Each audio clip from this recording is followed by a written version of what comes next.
Oliver Tree just died, and like it's all over TikTok. And honestly, bro, the situation reminded me of like one thing: the uncertainty of life that's like just completely inescapable, and our own mortality as human beings. Using myself and Mr. Beast as an example here, we all die. You know, whoever you are, whether you're Toombs with no subscribers or Mr. Beast with millions of subscribers, that's one thing you both have in common. There's no man that can escape death. You can only wait for death. And death will happen inevitably, right? A lot of people are also speculating about like Oliver Tree's like label being one of the perpetrators or having some sort of hand in this tragedy. And there are a lot of other theories as well, because like prior to Oliver Tree's death, this guy reflected a lot on death itself in his music videos and in interviews as well, which now feel almost like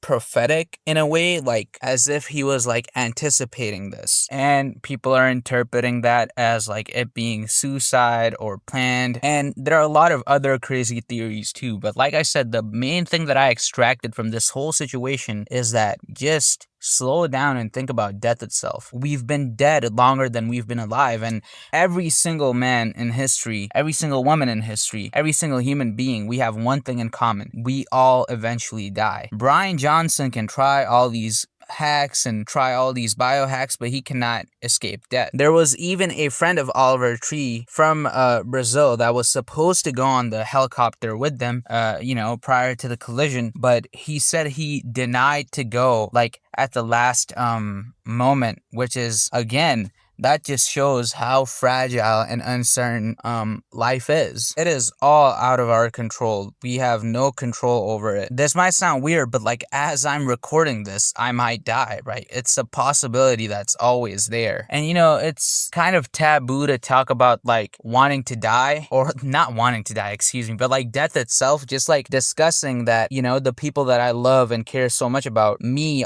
with all my ambitions and goals and dreams in life, I'm going to die. It's gonna happen. And I'm not a huge Sneeko supporter, but like his recent main channel video, I think he did a pretty good job talking about this point where he said, I'm ready to die. And a lot of people thought he was on some sort of a bizarre suicide mission, which makes sense, you know, the connotations that are associated with Sneeko and the kind of content he does. It's provocative. He's kind of a clown. But even so, I feel like he made a really good point, which was that we all should be anticipating death. We all should be ready to die. And you know, tweeting that is a bit much. Like you're just saying ready to die. A lot of people can interpret that in the wrong ways, but you know, we should talk about death more often. I mean, the ancient Stoics embodied the philosophy of, you know, distinguishing between things that are in your control and out of your control so you could have peace of mind. And they literally used to have a practice. They used to have a saying called memento mori, which basically meant like the acceptance of one's death, one's mortality. The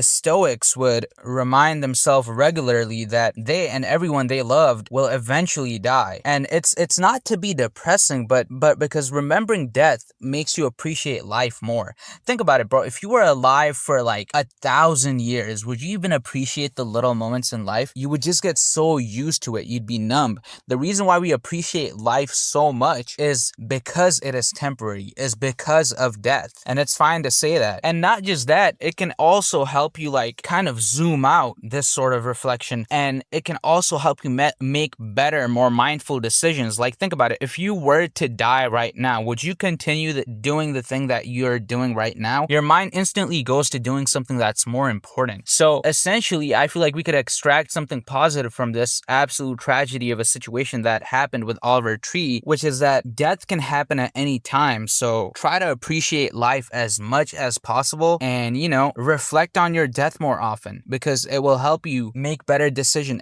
It will help you love your fate. That's what the Stoics said too, right? Amor fati, that means like loving your fate and actually embracing reality and accepting what's coming your way. And you know, one of those things that will eventually come our way to all of us is death, and we should be able to discuss it more. The future is unpredictable, so when you're procrastinating, even even carries to something like an area of life like productivity. So if you're procrastinating, you never know, man. You're procrastinating that project, you might fucking get a heart attack right now and despawn. Who knows, right?